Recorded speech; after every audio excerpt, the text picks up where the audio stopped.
السلام علیکم ورحمۃ اللہ وبرکاتہ نحمده ونصلی علی رسولہ الکریم اما بعد اعوذ باللہ من الشیطان الرجیم بسم اللہ الرحمن الرحیم یا ایہا الذین آمنوا لا تاکلوا اموالکم بینکم بالباطل۔ محترم سامعین، صدر جلسہ اور میرے پیارے ساتھیوں، میں نے آپ لوگوں کے سامنے سورہ نساء کی آیت نمبر 29 پڑھی ہے۔ اس مناسبت سے میری تقریر کا عنوان ہے جہیز کے نقصانات۔ محترم سامعین، جہیز ایک ہندوانہ رسم ہے۔ آج کل سبھی کی زبان پر ہے کہ جہیز سماج کا ناسور بن چکا ہے، لیکن ہم میں سے کتنے لوگ ہیں جو نہ جہیز لیتے ہیں اور نہ دیتے ہیں؟ ہاتھ اوپر اٹھا سکتے ہیں؟ سماج سے اس ناسور کا خاتمہ اسی وقت ممکن ہے جب ہم بولنے کے ساتھ ساتھ اس پر عمل کرنے والے بن جائے۔ ہم سب لوگوں کو ایک ساتھ جہیز کے خلاف کھڑے ہونا چاہیے۔ جہیز مانگنے کے انداز نرالے ہیں۔ آج کل ڈگری کے اعتبار سے جہیز کی مانگ بڑھتی جا رہی ہے۔ اگر لڑکا انجینئر ہو تو مانگ اس کے حساب کا، اگر لڑکا ڈاکٹر ہو تو مانگ اس کے حساب کا۔ اگر ہم چوری چھپے بھی مانگتے ہیں تب بھی وہ غلط ہے۔ مانگنے کا انداز تو دیکھیے۔ میرے بیٹے کو مرسیڈیز گاڑی میں گھومنے کا شوق ہے۔ سمدھی جی چائے کی دعوت پر آئے ہیں، کم سے کم بڑے لڑکے کو جو ملا ہے وہ آپ کو دکھا دوں۔ محترم سامعین، اگر شان و شوکت یا عمارت کے اظہار کے لیے جہیز کا اہتمام کیا گیا ہے تو ناجائز ہے۔ اگر نمود و نمائش، شہرت یا تفخر کے لیے اس کا اہتمام کیا گیا ہے تو ناجائز ہے۔ فضول خرچی کی حد تک اس کا اہتمام کیا گیا ہے تو ناجائز ہے۔ اپنی بیٹیوں کو وراثت سے محروم کرنے کے لیے اس کا اہتمام کیا گیا ہے تو ناجائز ہے۔ محض ایک دوسرے کی دیکھا دیکھی رسم کے طور پر اس کا اہتمام کیا گیا ہے تو ناجائز ہے۔ طاقت نہ ہوتے ہوئے بھی قرض لے کر اس کا اہتمام کیا گیا ہے تو ناجائز ہے۔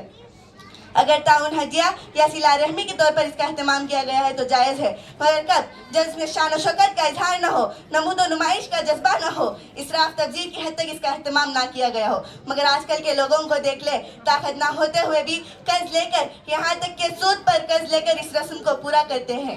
محترم سامعین، جہیز کو رواج دینے والے گھرانے سب سے پہلے سنت رسول صلی اللہ علیہ وسلم کی حرمت و عظمت کو تار تار کر ایک ہندوانہ رسم کو فروغ کر رہے ہیں۔ یہ ہندوانہ رسم ہے، یقیناً معمولی گناہ نہیں ہے۔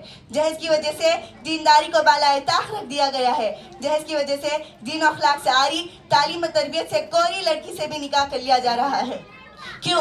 کیونکہ اس کی جہیز کی فہرست بہت لمبی ہوتی ہے۔ جہیز ایک ہندوانہ رسم ہے اور ہندوؤں نے اس رسم کو اس لیے جاری کیا ہے کیونکہ وہ اپنی بیٹیوں کو وراثت کا حقدار نہیں سمجھتے۔ لہٰذا ہم لوگ وراثت کی تلافی کسی نہ کسی طرح شادی کے موقع پر جہیز کی شکل میں دے رہے ہیں۔ ہم مسلمانوں نے ہندوؤں کے طور طریقوں کو خوب اپنا لیا ہے، اپنی بیٹیوں کو وراثت سے محروم کر دیا ہے اور اس کے بدلے جہیز کو رواج ڈالا۔ محترم سامعین، نہ جانے کتنی لڑکیاں اپنے ماں باپ کی دہلیز پر بیٹی بیٹی بوڑھی ہو رہی ہے، کیا انہیں گھر بسانے کا حق نہیں ہے؟ نہ جانے کتنے شیطان نما انسانوں کے بہکاوے میں آ گئی ہے، نہ جانے کتنی لڑکیوں نے خودکشی کر لی ہے۔ جہیز کی کمی کی وجہ سے بہت ساری لڑکیوں کے ساس سسر نے، دیور نے، جیٹ نے، ننند نے، یہاں تک خود اس کے شوہر نے اسے زندہ جلا دیا ہے۔ ہم آئے دن اخبارات میں پڑھتے رہتے ہیں کہ موٹر سائیکل گاڑی نہ ملنے پر بہو کو زندہ جلا دیا۔ سسرال والوں کے ظلم و ستم سے تنگ آ کر فلاں عورت نے خودکشی کر لی۔ فریج اور رنگین ٹی وی کے نہ ملنے پر شوہر نے بیوی کو گھر سے نکال ڈالا۔ جہیز کی لعنت پورے ہندوستانی سماج میں ایک ناسور کی طرح پھیل رہی ہے۔ ہر سال نہ جانے کتنی جانیں گئی ہے اور جا رہی ہے، نہ جانے کتنی معصوم لڑکیوں کو موت کے گھاٹ اتار دیا جا رہا ہے۔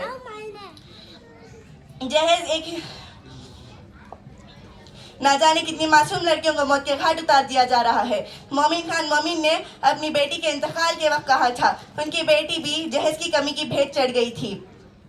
اب آیا یاد اے آرام جا اس نامرادی میں، اب آیا یاد اے آرام جا اس نامرادی میں، کفن دینا تجھے بھولے تھے ہم سامان شادی میں۔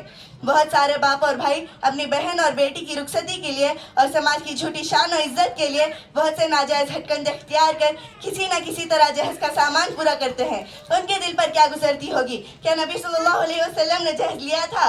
کیا نبی صلی اللہ علیہ وسلم نے ابو بکر صدیق رضی اللہ عنہ سے جہیز لیا تھا؟ نہیں، تو ہم کیوں لے رہے ہیں؟ ہم کس کی سنت کو زندہ کر رہے ہیں؟ کیا نبی صلی اللہ علیہ وسلم نے اپنی 4 بیٹیاں زینب، رقیہ اور ام کلثوم رضی اللہ عنہ کو اور فاطمہ رضی اللہ عنہ کو جہیز دیا تھا؟ نہیں، تو ہم کیوں دے رہے ہیں؟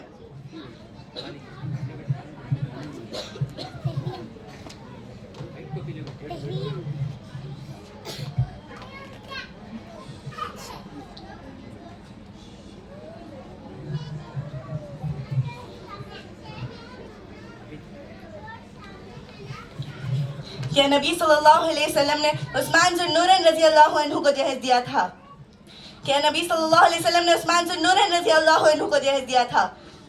نبی صلی اللہ علیہ وسلم نے عثمان ذوالنورین رضی اللہ عنہ کو اپنی 2 بیٹیاں دی تھی، رقیہ اور کلثوم رضی اللہ عنہما، مگر انہوں نے جہیز نہیں دیا تھا۔ کہ نبی صلی اللہ علیہ وسلم نے علی رضی اللہ عنہ کو جہیز دیا تھا۔ فاطمہ رضی اللہ عنہ کا جو ملا تھا اس کے متعلق حدیثوں میں آتا ہے کہ نبی صلی اللہ علیہ وسلم نے فاطمہ رضی اللہ عنہ کو 1 سفید ونی چادر، 1 مشکیزہ اور 1 چمڑے کا تکیہ جس میں اشکر گاز بری ہوئی تھی بطور جہیز دیا تھا۔ لہٰذا ہم لوگوں کو جہیز دینا اور لینا بند کرنا چاہیے۔ آخر میں چند اشعار کے ساتھ میں اپنی تقریر کو ختم کرنا چاہوں گی۔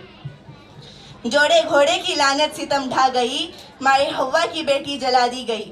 جوڑے گھوڑے کی لعنت ستم ڈھا گئی، مائے حوا کی بیٹی جلا دی گئی۔ خاتمہ یوں ہوا کل کی بارات کا، قبر میں آج دلہن لیٹا دی گئی۔